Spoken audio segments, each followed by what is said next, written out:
The PRovoke Podcast, brought to you by PRovoke Media and produced by the international broadcast specialist Marketeers. Hello everyone and welcome to the PRovoke Media podcast. I'm Maja Pawinska Sims, the EMEA editor of PRovoke, and I'm joined today by two guests who are going to talk to me about an area of growing importance for brands, B2B influencers. First of all, I'm joined by Amy Searle, who's the B2B Managing Director at Cirkle, the PR agency within the Accordience Group with a whole raft of big name clients, which last year was named as PRovoke's Creative Agency of the Year for EMEA. Amy, welcome. Thank you, Maja. It's great to be here. Great to have you. And second joining you, we have Mike Chapman, who's a wholesale business unit controller at PepsiCo, who's also worked for Mars, Wrigley and Britvic and is one of Cirkle's clients. Mike, welcome to the podcast. Hi there. Nice to be here. Thanks for having me. Lovely to have you on board. So B2B influencers, we've been talking about this at PRovoke an increasing amount over the past couple of years, because obviously when you say influencers to people, they still think of consumer brands and Instagram, but B2B influencers are of growing importance for brands, aren't they? Amy, can you just talk about why this is an area that brands are looking at now in a lot more depth? Yeah, absolutely. And interestingly, we launched our own report earlier this year. We spoke to 100 marketers around the UK to gather insights into this very topic. So we're absolutely seeing it as a growth area for our clients. And reassuringly, a lot of the marketers that we interview, so 92% of them actually believe trade and B2B communications to be an absolutely crucial part of their marketing strategy. And when we looked at influencers in particular, half of them are actually using them in their current campaigns, with additional 35% using them previously. And we're also seeing an additional 15% considering them for future campaigns. And it's absolutely something that we are seeing growing in terms of all of the sort of proposals that we're putting out to clients. And obviously we've got Mike on the call here. We've done a lot of work with Mike more recently for the Walker's brand, which we'll go into in a little bit. But I think where we're seeing the real shift more recently is the real blurring of lines between our lives as consumers and professionals. And quite often you're going to see the same campaigns reached in both settings. So what's really important for brands more and more now is we're seeing sort of social first and digital first and everything speeding up, that buyers and customers are absolutely consumers in their own right too.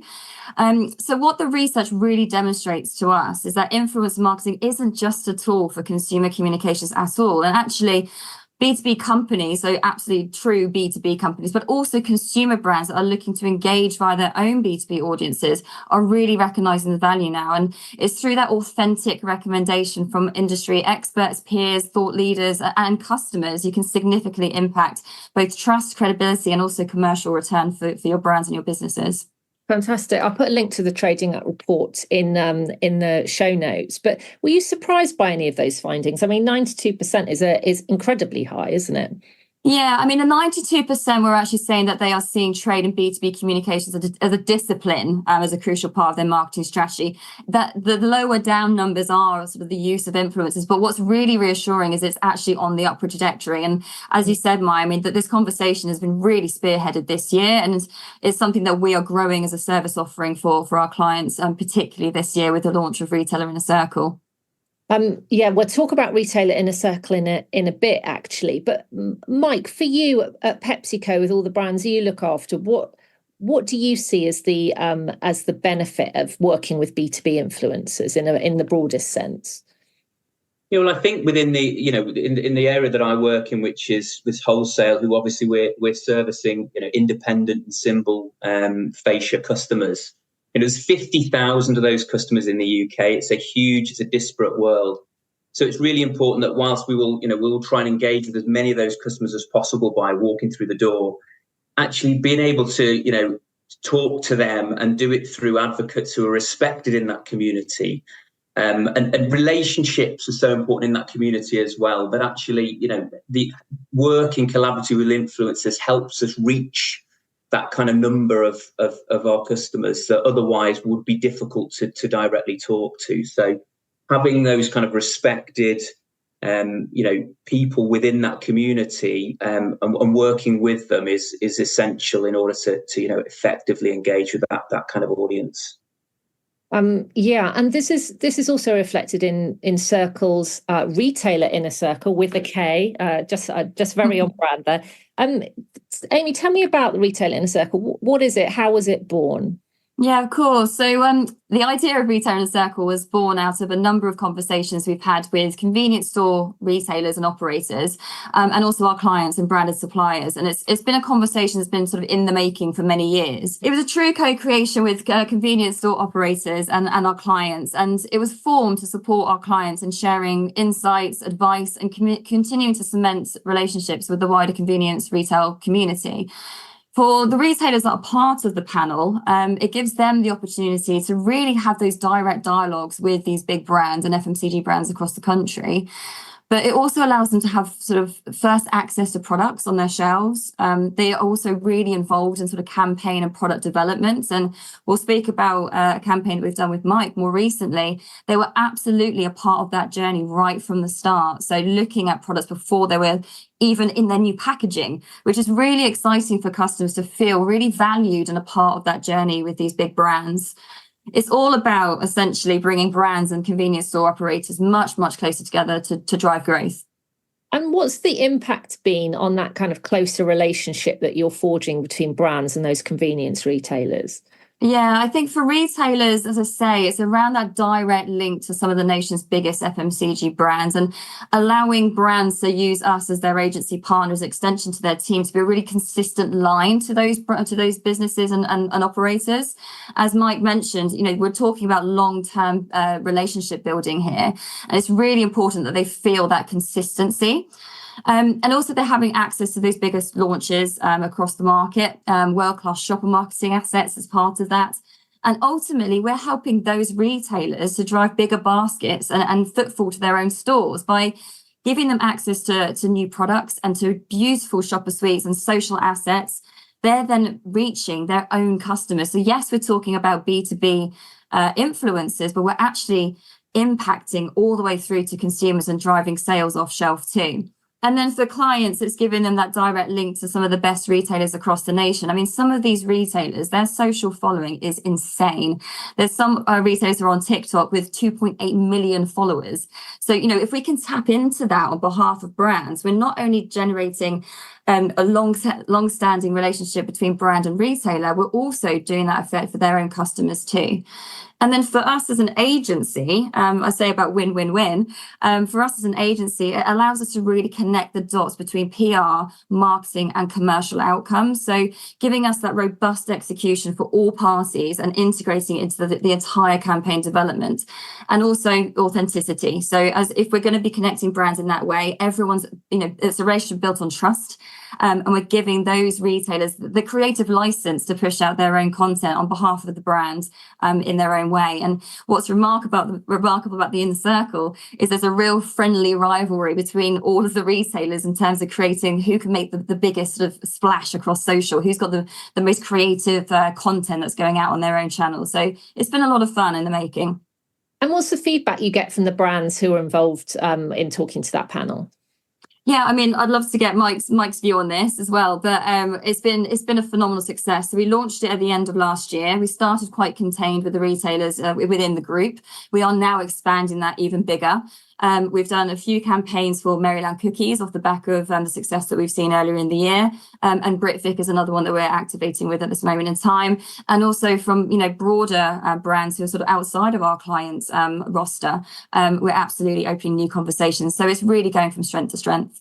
Fantastic. Mike, what's your involvement been with the Inner Circle? Yeah, well, I think a great example of our involvement has been the recent launch of Extra Flamin Hot, which is our new kind of hot and spicy platform across Doritos, Wotsits Crunchy and Walker's Max. So early on, before we sort of talked to the trade about these products or there was any sort of public awareness, we went and talked to this panel of retailers. We got their feedback on what they thought about the proposition, how they thought it would land with their shoppers. But then importantly, we got their feedback on what would make that a brilliant launch in their stores, what would be a platinum launch for them, and what would they need from us in order to support that. So it was really that early collaboration with them, that early feedback that gave us some real great bullets to really tweak how we would go about a normal launch. And then for them, it was then, we gave them options in terms of POS. So we created a different tiers of POS suite based on their feedback, based on, the needs of their stores, whether it be the store size and the store's demographic, so that they had then, great tools to launch it with big impact, big theatre in store early on in the launch. And then for us, it was about gaining that advocacy. So obviously, building that platform and that launch, it then allowed that trust, that authenticity that they respect. They kind of got that respect within that retailer community.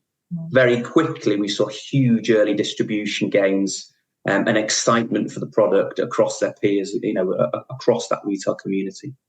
So the feedback you get from having those conversations with your B2B influencers and advocates has a direct effect on the rollout and the marketing strategy you use in store and wider than that, or is it just about point of sale? Yeah, I think it's a few things, really. I think it really helps us understand and connect the dots between the brand proposition and the actual shoppers that it's intended for. It allows us to really plan for an impactful launch. We know that, launching that launch period of NPD is crucial to its long-term health in terms of getting the right theatre, getting it to tie up into the above-the-line advertising campaigns and allowing consumers to really understand it and make that link. But then, longer term, it's then about building, the pipeline of future launches, working with these guys. And it's about trust, right? And I think that the great thing about working with the Retailer Inner Circle is we built trust on both sides on that in terms of our ability, hopefully, to listen to them and gain their feedback, as well as, seeing what those retailers have done, whether it be, as I think Amy mentioned, some of the social media content that they put together on behalf of us for our brands. Was absolutely best in class. So that trust is really important, and the relationship, I think, will grow from there. Fantastic. So you talked a little bit about the Extra Flamin Hot campaign. Talk us through what that has all been about and the impact it has had on the brand commercially and in terms of how it's resonating with shoppers. Yeah, I mean, Extra Flamin Hot is born out of a shopper need. We know that shoppers in the UK, when it comes to buying their Christmas snacks, it's all about taste and enjoyment. That's the key kind of hierarchy of needs there. And we know that hot and spicy snacks are in strong growth within the UK. And we've got a real palate for it in the UK, second only to Turkey across the kind of European markets. We were very keen early on to engage with our retailers to understand how we could make this a really big, bold launch. Being a category leader, we know that NPD is absolutely crucial to grow in the category, and this was really our biggest NPD launch this year, particularly within convenience. So that early collaboration was really key. And what we saw then from giving those retailers that early access to the product, giving them this suite of POS, was some of the earliest distribution gains I've seen. And we certainly surpassed 50% weighted distribution within the first couple of weeks. I think after the first 5 weeks, the Doritos SKU was the number one NPD launch in symbols and indies in the past 12 months. And the other two SKUs were in the top 5. So that really early momentum that we built and that word of mouth, that advocacy that we saw across the retailer community then really start to translate into this unprecedented demand that we started seeing across the sector. That's amazing. So how do you measure the impact? I mean, it's the holy grail in PR, right? Actually proving the effectiveness when it comes to sales of products in B2B and the consumer universe. How do you actually measure the impact of that work you've done with the influencers and the effect it has on your commercial results? I think it's one of a number of measures that we would look at. So, I think, as I say, certainly the early distribution gains that we saw on this product were, far surpassed anything we've seen in recent months on similar launches. There's that, the rate of sale, the sales value is actually 8 times that of our usual NPD. So obviously it's a strong proposition in itself. But I think, the slightly intangible thing to measure is the buzz, the amount of PR that we saw. And excitement that we saw in the industry was something I've not seen, and I've been involved in various businesses for a number of years in FMCG, and other suppliers would come up to me and talk about the impact and the visibility that they'd seen with the launch, which is it. And there's lots of anecdotal things that that really stood out for me. I think one of the Retailer Inner Circle retailers commented that he'd sold a full case of stock in the time it was taking him to build one of his displays in store. So for me, there's some real intangibles there, but some really exciting nuggets that I think, we definitely are really excited to build on in future launches like this. I think also because we've got direct access to these retailers, Maja, we're able to tap into their own social channels as well. And the impressions that they're getting, we're getting all of that data from them. So we're seeing just how far reaching their messages on behalf of the brand are really traveling. And it was across multiple social touch points as well. I mean, they were going across X, TikTok, Instagram, Facebook, and LinkedIn, all of them. And that organic reach via the retailers has just really helped to drive that word of mouth and ultimately that consumer pull through and shopper pull through. I'm really interested in this connection between, like you said, about joining the dots between PR, marketing and commercial outcomes. Is this an area that is of real focus for Circle as a PR agency, really proving the impact of your work commercially? Absolutely. Yeah, absolutely is. I think everything that we talk about with Circle is around creativity that counts. And what we mean by that is, we're not just doing creative for creative's sake, and we're not going to do a big flash in the pan campaign and forget about it next year. I think we work with businesses like Mike and PepsiCo for the long term. We might launch this product now, but absolutely we're not going to forget about it in a few months' time. We need to keep generating those sales leads and keeping that momentum in terms of distribution for products and thinking about it in the long term. And we always will be looking at sort of commercial outputs and KPIs across all of our campaigns. That's why I get really excited. That's why I get out of bed every morning, is around actually demonstrating commercial return for brands and impacting bottom line. That's really interesting, and I mean, it kind of breaks the kind of the perception or the mold of the kind of the discrete one-off PR launch campaign for a new product as well, doesn't it? If you're looking at that kind of that universe in a much broader commercial and marketing sense, and for the long term. Is that something that you think we're going to see more of? So it's not just the launch, but actually kind of having more impact before the launch, working with B2B influencers, and then looking at that kind of long tail commercial effect as well. Absolutely. I think that's where Retailer Inner Cirkle is really, really exciting for us as a proposition for clients and for prospect brands as well. We're able to utilize them in a way that's looking at sort of campaign ideation right from the get-go, even working with Mike and his R&D team in terms of, right, what's next? And, how does that fit into the category strategy for a business? What does that mean from a sales executional point of view? And it's really bringing sort of sales, category, shopper, marketing all together at every phase of a brand's and a product life cycle.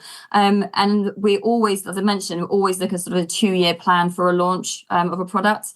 We don't want to necessarily launch something and then kind of forget about it. It really does need to have that longevity. And that's where influencer marketing is so vitally important, because you're constantly getting that feedback and that dialogue. And, if they're seeing something changing in their store, we can react quickly because we've got that flexibility and that direct access to those retailers' electronic point of sale as well. So we've got their data at the tips of our fingers. Mike, I'm just to reflect that point from the kind of brand point of view, it's really unusual for me to be talking to a commercial in-house leader rather than somebody whose role is comms and marketing. What's your interest in communications and how comms strategy, from kind of, like you said, like Amy said, from R&D up until kind of 2 years after launch, how does it impact your work? Well, I think it's becoming increasingly important to think about how and the different media that we'd employ to talk to our customers, who are essentially the decision makers as to whether we show up in a store, particularly in this independent sector, or not. And increasingly in this world, a bit like Amy made the point before around a lot of our customers in terms of our retailers are also display a lot of consumer habits as well. So there's a lot of noise out there, and it's really important that if we want that share of voice and we want to get those messages across, create that support for retailers, but ultimately influence what goes on their shelves as well, that we're able to do that via a variety of means. And I say that the traditional model of that might have been going out to these stores years ago and employing lots of feet on the street, etc. But I think in the modern world, there's a lot more efficient and different ways we can engage our retailers. And certainly, these retailer advocates that we've got, that we work with Circle on it, the beauty of that is it's not just a one-way street as well. So yes, we use those guys to, engage their peer set, but also we learn a lot from them as well. And I think, with our recent interactions with the Retailer Inner Cirkle and Extra Flamin Hot, I think a great example of that would be the social media strategy. And actually, a lot of these retailers that we've been talking to have actually got really sophisticated social media platforms and followings. Some of them are really sizable that we perhaps didn't realize, or quite to the extent that they were. So actually, from going from a very binary, what does a retailer need in terms of great in-store execution, we were able to then start providing them with filters and tools that they could use with their social media. So all of a sudden, we've not just got a great in-store platform to talk to consumers with them, but also online as well. So I think increasingly it's going to be important to engage, this community and doing so in different ways. And I think, the Retailer Inner Circle is a great tool and vehicle in which to do that. And the feedback that you've had from retailers, they must really appreciate feeling that they're really involved in kind of the creation of that new range of products as well. I mean, do you feel that they do have that increased trust in the brand as a result of them being involved at such an early stage? I think that's certainly been the feedback. I think the important thing with this is that it works both ways. And I think we've certainly gained a lot from it in terms of, product reach and awareness and PR. But actually, it's really important that these guys get something out of it as well and really tangible. And I think one of those is being listened to. And I think there's a huge value in that. And we certainly value their opinions in shaping our strategy. But then also there's some of the tangibles in store for them. Some of these guys have had some of these products earlier. They've had, some best-in-class POS to execute in their stores, which ultimately will drive greater sales for those guys as well. So, and I think it's really important to build on that and that trust coming through and sort of coming through on our commitments that we would listen and act on it. And hopefully, the Extra Flamin Hot is an example where we very much listen to these guys' opinions and inputs, and then put that into fruition, whether it be by some of the tools we gave them to use in store or on social media or beyond. So I think it's definitely a platform of trust, and it's got to work both ways, right, to be sustainable. To add to that as well, Maja, so in terms of what Mike was saying there, in terms of two-way street, we also host what we're calling sort of mixers for the Retailer Inner Circle and our clients, and bringing everyone under one roof who are sharing a drink and are having discussions. But actually, off the back of that, what we're uncovering is actually suppliers coming together to do activations with these retailers. So we've actually about to launch something this summer. So watch this space of two of our clients coming together to do sort of cross-category executions with some of our retailers in the inner circle, which is really exciting, actually, bringing two brands together to make it even bigger and even stronger in stores for these retailers and making a real impact in their stores for them. But also giving back to these retailers who are taking out, a lot of time from their businesses to offer their advice to brands in our client roster. We're actually giving back to the retailers as well. So in the summer, we're actually going to be hosting a upskilling in social media for some of the retailers, so some of the ones who maybe have smaller following on social and might need a little bit of support. So our social team are going to be doing some education pieces for them too, to help them do better business with their social channel. That's super cool, actually. I'm listening to you talk, Amy. It's like we wouldn't have had this conversation in a PR publication, like maybe even 5 years ago. What you're doing with your clients and brands is so much broader than traditional PR, isn't it? Yeah, I think it's around going back to what we stand for, around creativity that counts. So, we're having a lot of fun with this, but ultimately we're all sort of after the same thing, which is sell more products, have some fun, and get more people down to these stores. And everyone's winning from it, which is a really fantastic result for us. And have either of you been surprised by any of the feedback you've had from those retailers on that panel? I think it was a brave move, kind of setting this up. I think what Mike said is it just rings true throughout all of this. It's been a long conversation with all parties involved right from the start. So it feels like it's been a really strong co-creation between supplier, retailer and ourselves. Their opinions are really valid. We've changed things that we've gone through. We've got sort of 3 admins, as it were, on the Retailer Inner Circle. So we kind of work very, very closely with those 3. But beyond that, obviously, there's many, many retailers within the panel, all different fascias. So, we've got lots of different sort of competing retailers within there. But I think it's around community, and these guys really are the heart of their community with their convenience stores, and that rings true in the way that we approach it as part of Retailer Inner Circle from a supplier, agency, and retailer point of view. So I guess nothing surprising, but we've definitely had to be open and adaptable, and actually it's going to keep on growing, which is really exciting. Fantastic. Mike, have there been any surprises from you in your engagement with this group?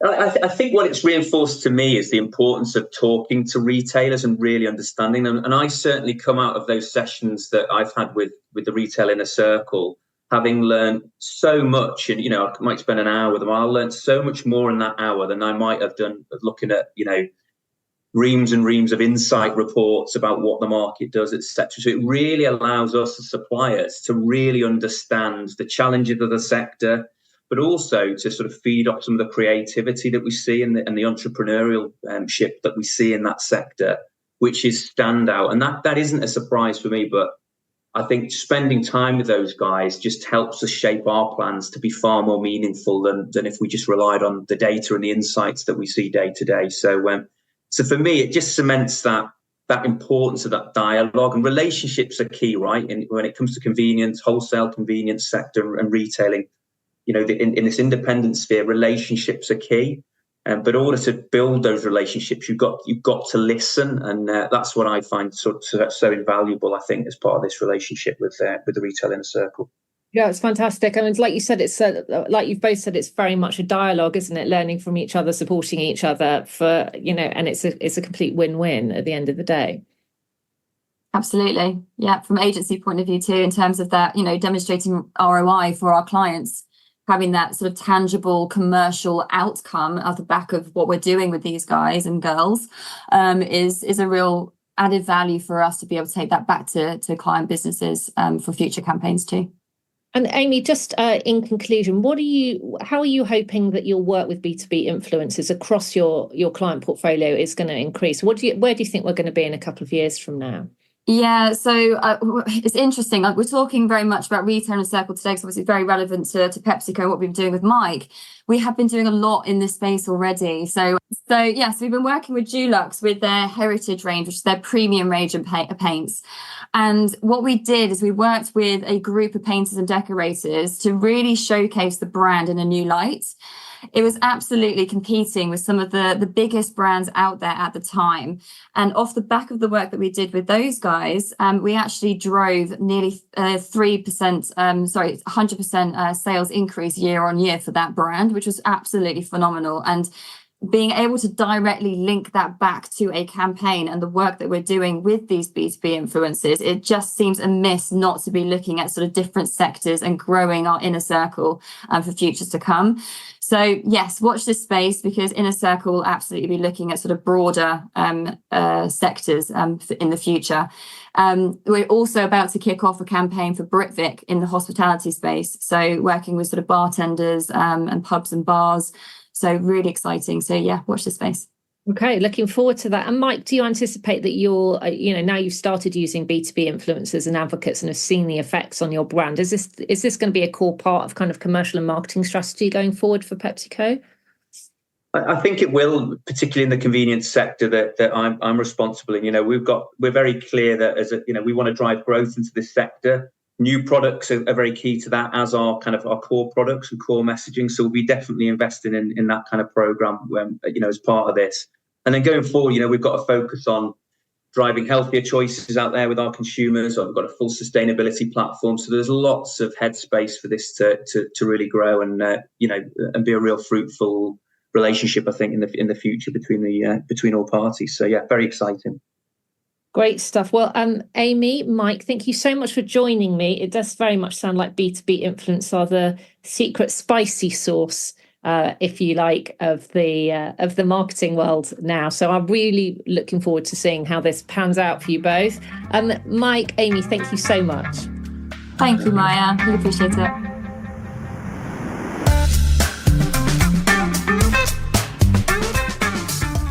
You've been listening to the PRovoke podcast, brought to you by PRovoke Media and produced by the international broadcast specialist Marketeers.